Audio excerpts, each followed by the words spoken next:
बिस्मिल्लाहिर्रहमानिर्रहीम। अस्सलाम वालेकुम students, welcome to CBEL concept based education learning YouTube channel. मैं हमाद अहमद आपका ट्यूटर। आज की इस वीडियो में हम बात करेंगे बीकॉम पार्ट 2 की, जिसे ADC और ADP पार्ट 2 भी कहते हैं, और इसका सब्जेक्ट है एडवांस अकाउंटिंग।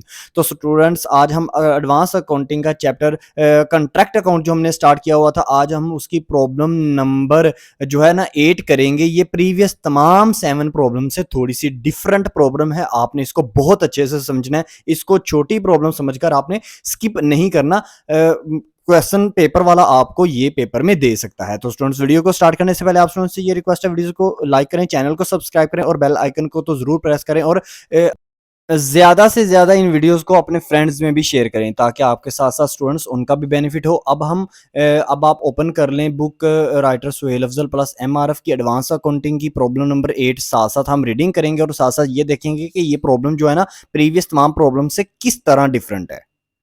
अब प्रॉब्लम नंबर 8 है क्या, जरा रीडिंग करते हैं। An expenditure of ₹1,94,000 has been incurred on a contract to 31 March 2010 की जगह 2017 भी आपकी बुक में हो सकता है। The value of work done and satisfied is ₹2,20,000. The cost of work done but not yet satisfied is ₹6,000.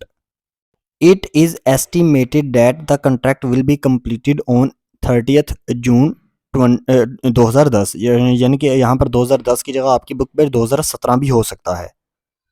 An additional expenditure of ₹40,000। अब students यहाँ पर ना आप रुक जाएं, ये क्वेश्चन आपको डिफरेंट क्यों नजर आ रहा है? देखिए, प्रीवियस तमाम 7 क्वेश्चंस के अंदर आपको डिफरेंट एक्सपेंडिचर दिए होते थे, जैसे material on site, material return from site, इस तरह प्लांट वगैरह, वेजेस वगैरह, डायरेक्ट एक्सपेंस वगैरह, एडमिन, इस तरह के तमाम एक्सपेंडिचर्स आपको पहले क्वेश्चंस में दिए हुए होते थे और इनकम्स दी हुई होती थी। लेकिन इस क्वेश्चन में आप देख रहे हैं उसने ओवरऑल आपको एक्सपेंडिचर दे दिए कितने, 1,94,000 के उसने कहा कि मेरे टोटल खर्चे हुए हैं। फिर उसने कहा, जहां पर मैंने आपको स्टॉप किया, उसने कहा एडिशनल एक्सपेंडिचर 40,000 मजीद लग सकते हैं। याद रखिएगा स्टूडेंट्स अपने माइंड में बात, जब भी आपको क्वेश्चन कंट्रैक्ट का क्वेश्चन आए पेपर में और उसमें एडिशनल एक्सपेंडिचर की बात हो जाए, तो समझ लीजिएगा कि जैसे आपने ऊपर 7 के 7 क्वेश्चन जिस फॉर्मेट से किए हैं, उसमें कंट्रैक्ट अकाउंट बनाया, उसमें कंट्रैक्टी अकाउंट बनाया था, उसमें वर्क इन प्रोग्रेस अकाउंट बनाया था, उसमें बैलेंस शीट बनाया था, वैसे आपने नहीं बनाना। क्योंकि एडिशनल एक्सपेंडिचर का मतलब ये होता है कि ये कंट्रैक्ट बिल्कुल कंप्लीट होने पर आ गया, मतलब समझ लें कि ये 95, 96, 97% जो है ना 100 में से ये कंट्रैक्ट कंप्लीट हो चुका है। क्योंकि फर्दर एक्सपेंडिचर की जब बात कर दी जाए ना, इसका मतलब ये होता है कि उस कंट्रैक्टर को ये आइडिया हो चुका है कि मेरा कंट्रैक्ट बिल्कुल कंप्लीट होने वाला है, मेरे थोड़े से मजीद इतने खर्चे लग जाएंगे और मेरा कंट्रैक्ट जो है 100% कंप्लीट हो जाएगा। अब नेक्स्ट पढ़ते हैं, will have to be incurred to complete this contract. The total estimated expenditure on the contract is to include a provision to multiply by 1/2 percentage of contingents. The contract price is ₹2,80,000 and ₹2,00,000 has been released। यानी कि इस contract की जो price थी वो थी 2,80,000। Contract के अंदर जो कंट्रैक्टी ने अभी तक पैसे दिए हैं, रिलीज किए हैं, रिलाइज्ड या रिलीज का मतलब एक होता है, ये होता है कि कैश रिसीव हुआ है कितना, 2 लाख। अब आपने कैलकुलेट ये करना है कि calculate the proportion of profit up to profit and loss account up to 31 March 2010। यानी कि इसका मतलब क्या है? मतलब ये है कि आप स्टूडेंट्स ने एक एस्टिमेटेड प्रॉफिट निकालना है, एक प्रॉफिट निकालना है 31 मार्च 2010 तक का। 2010 की जगह आपकी बुक में 2017 भी हो सकता है। तो ये स्टूडेंट्स, ये क्वेश्चन एक्चुअल में है क्या, आपने निकालना तो प्रॉफिट है। याद है आपको 1 से लेकर 7 तक क्वेश्चंस के अंदर भी हम प्रॉफिट ही निकाला करते थे। लेकिन वहां पर हम कंट्रैक्ट अकाउंट बनाते थे, एक तरफ हम लिखते थे अपने एक्सपेंडिचर सारे, दूसरी तरफ हम अपनी इनकम सारी लिखते थे। इनकम साइड से एक्सपेंडिचर साइड को माइनस किया करते थे, जो प्रॉफिट आया करता था उसके ऊपर एक फार्मूला अप्लाई किया करते थे। एक फार्मूला अप्लाई करने के बाद, जो कि 2/3 वाला फार्मूला हुआ करता था मोस्टली, और उसको अप्लाई करने के बाद हम ये देख लेते थे कंट्रैक्टर कितनी अमाउंट एज अ प्रॉफिट अपने पास अपने बीवी बच्चों या अपनी जाती इस्तेमाल के लिए रखेगा, और कितने पैसे जो है ना अपने रिजर्व फॉर कॉन्टीजेंसी यानी कि एज अ रिजर्व वो पैसे रखेगा। लेकिन इस क्वेश्चन में क्या चीज है मेन, इस क्वेश्चन में याद रखना वो कभी भी रिजर्व नहीं रखेगा। वजह क्या, क्योंकि कंट्रैक्ट तो बहुत ही कंप्लीट होने के पास आ चुका है। मैंने बताया उसकी वो कैसे आपको पता चलेगा, वो आपको इस तरह पता चलेगा, क्योंकि स्टूडेंट्स जब क्वेश्चंस के अंदर आ जाए कि एडिशनल एक्सपेंडिचर इतने मजीद लग सकते हैं, तो आपने अपने माइंड में ये ले आना है कि ये कंट्रैक्ट इंतहाई ज्यादा कंप्लीट होने के करीब आ चुका है, यानी कि 100 में से ये 96-97% जो है ना ये कंप्लीट हो चुका है कंट्रैक्ट। और वैसे भी देखें इस कंट्रैक्ट के अंदर आपको एक्सपेंडिचर 1,94,000 आपको एक्सपेंडिचर दिए हुए हैं। कंट्रैक्ट की प्राइस टोटल कितनी है, 2,80,000।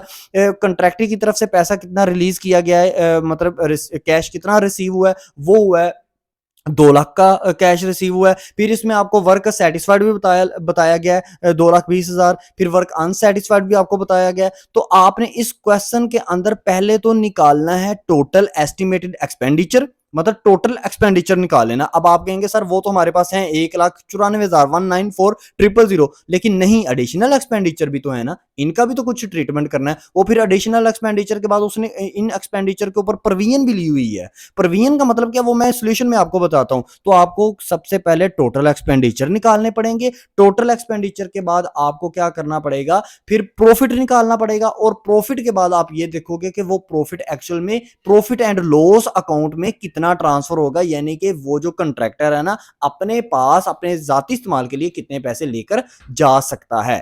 तो अब हम सोल्यूशन की तरफ मूव ऑन करते हैं। अच्छा तो स्टूडेंट्स अब देखें, आपको ना जो है ना वो स्क्रीन पर ना शो हो रहा है सोल्यूशन।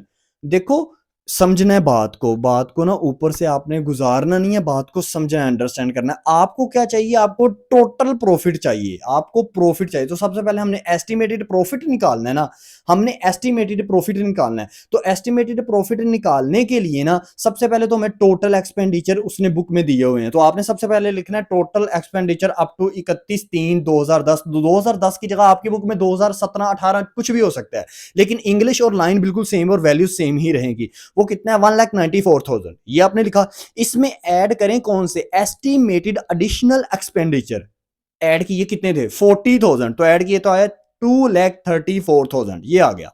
अब क्या करना है, अब इसमें आपने एक और चीज ऐड करनी है, वो है प्रोविजन फॉर कॉन्टीजेंसी। वो थी आपको दी हुई क्वेश्चन के अंदर 2/1/2। तो वो कितनी आपके पास आएगी, वो आएगी 2 को जब आप अपने बुक के ऊपर देखें ना, जरा क्वेश्चन के ऊपर देखें 2/1/2।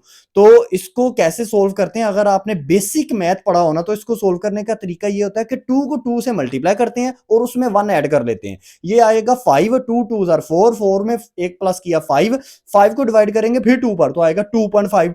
तो अब यानी कि प्रोविजन फॉर कॉन्टीजेंसी कितनी आ गई, 2.5%। अब ये प्रोविजन फॉर कॉन्टीजेंसी है क्या, ये प्रोविजन फॉर कॉन्टीजेंसी का मतलब ये होता है कि प्रीवियस जब उसका कंट्रैक्ट अभी कंप्लीट नहीं था ना हुआ, अभी कंट्रैक्ट उसका 70% या 80% कंप्लीट हुआ था, तब वो ना जो प्रोविजन लेता जा रहा था ना, वो जो पैसे रिजर्व रखता जा रहा था, वो एज अ रिजर्व पैसे जो है ना वो 2.5% के हिसाब से रखता जा रहा था।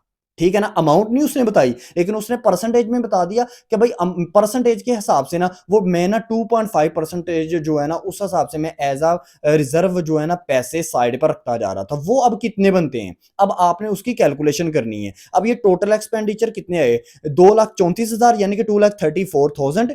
इसको मल्टीप्लाई जरा करें 2.5 से, और डिवाइड आपने 100 नहीं करना। यहां पर स्टूडेंट्स को समझ नहीं आती सर डिवाइड 100 क्यों नहीं करना, डिवाइड आपने करना है 97.5। कैसे, 100 में से आपने माइनस कर देना 2.5 तो आएगा 97.5। क्योंकि स्टूडेंट्स आपने 97.5 इसलिए आपने उससे डिवाइड करना है, समझिएगा बात को। अगर तो आप 100 से डिवाइड कर देंगे ना तो इसका ये मतलब हो जाएगा कि आपकी जो परसेंटेज, मतलब आप जो रिजर्व रख रहे थे ना वो तो 100% से के हिसाब से रिजर्व रख रहे थे, लेकिन आपको पता है रिजर्व रिजर्व कभी प्रॉफिट में से ना 100% के हिसाब से रिजर्व नहीं रखा जाता। ऊपर 7 क्वेश्चन के अंदर जब भी प्रॉफिट आया करता था, उसमें से आप आधा हिस्सा एक फार्मूला लगाते थे जो कि होता था profit multiply by 2/3 multiply by cash receive divided by work satisfied. ये फार्मूला लगाया करते थे ना, उसमें से जो भी फार्मूला लगा के अमाउंट आया करती थी ना, वो अमाउंट आपकी क्या होती थी, वो amount profit and loss account में जाती थी। मतलब वो अमाउंट ऐसी अमाउंट होती थी जो कंट्रैक्टर अपने बीवी बच्चों को या अपने पास रख सकता था। और जो टोटल प्रॉफिट होता था, टोटल प्रॉफिट में से वो फार्मूले से जो अमाउंट आती थी उसको माइनस करके जो रिमेनिंग अमाउंट बचती थी ना, वो अमाउंट होती थी रिजर्व। ठीक है ना, या रिजर्व फॉर कॉन्टीजेंसी। तो वो मुझे बताएं, क्या रिजर्व फॉर कॉन्टीजेंसी वो 100% तो ना हुई, फिर तो वो माइनस करके आई ना। इसी तरह यहां पर भी आप क्या करेंगे, 100 में से ये 2.5 को माइनस करेंगे तो आएगा 97.5। तो अब आपने क्या करना है, 2,34,000 मल्टीप्लाई 2.5 डिवाइडेड बाय 97.5 करेंगे तो आपके पास आंसर आएगा 6,000। 6,000 को जरा ऐड करें 2,34,000 में, यानी कि 2,34,000 में ऐड करेंगे तो आएगा 2,40,000। अब आप अगर देखो ना, तो अगर आप 2,40,000 का कैलकुलेटर के ऊपर करो ना, 2,40,000 मल्टीप्लाई बाय 2.5 डिवाइडेड 100 करोगे तो याद रखना आपके पास 6,000 ही आएगा।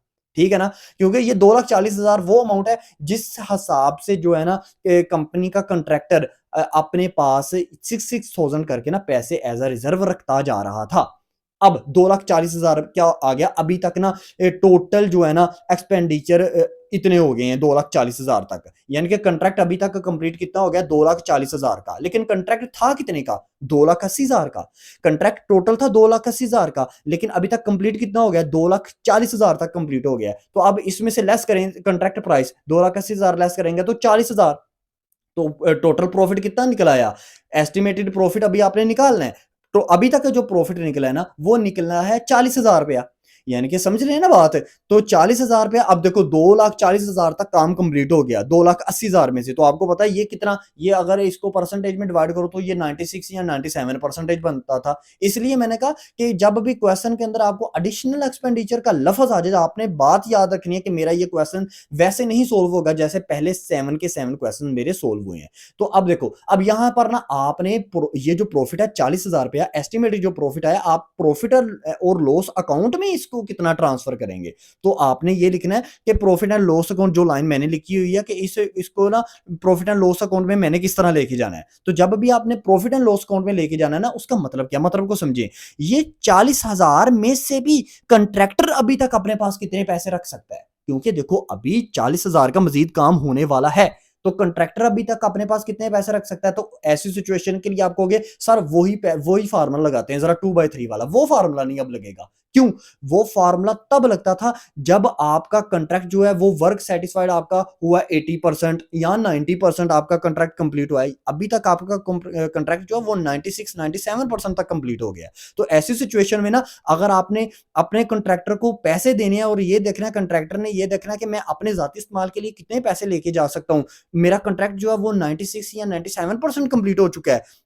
तो ऐसी सिचुएशन में वो फार्मूले को तब्दील कर लेगा। फार्मूला क्या लगाएगा, फार्मूला लगाएगा प्रॉफिट है, जितना भी प्रॉफिट है ना वो था 40,000 रुपया प्रॉफिट आया, इसको मल्टीप्लाई करेगा कैश रिसीव से। कैश रिसीव कितना हुआ था उसको 2 लाख, डिवाइड कर देगा उसको कंट्रैक्ट प्राइस से। कंट्रैक्ट प्राइस कितनी थी 2,80,000। तो ये स्टूडेंट्स क्या आएगा उसके पास जवाब आएगा 28,571 रुपीज, यानी कि अप्रोक्सीमेटली ना वो 29,000 अप्रोक्सीमेटली ना वो पैसा 40,000 में से 29,000 रुपया जो है ना अपने जाती इस्तेमाल के लिए लेकर वो जाएगा घर के अंदर। ठीक है ना, और बाद में जो 40,000 मजीद 40,000 का मजीद जब कंट्रैक्ट क्लियर हो जाएगा, कंप्लीट हो जाएगा, तब उसको पता चल जाएगा कि मेरा कंप्लीट प्रॉफिट कितना हुआ है।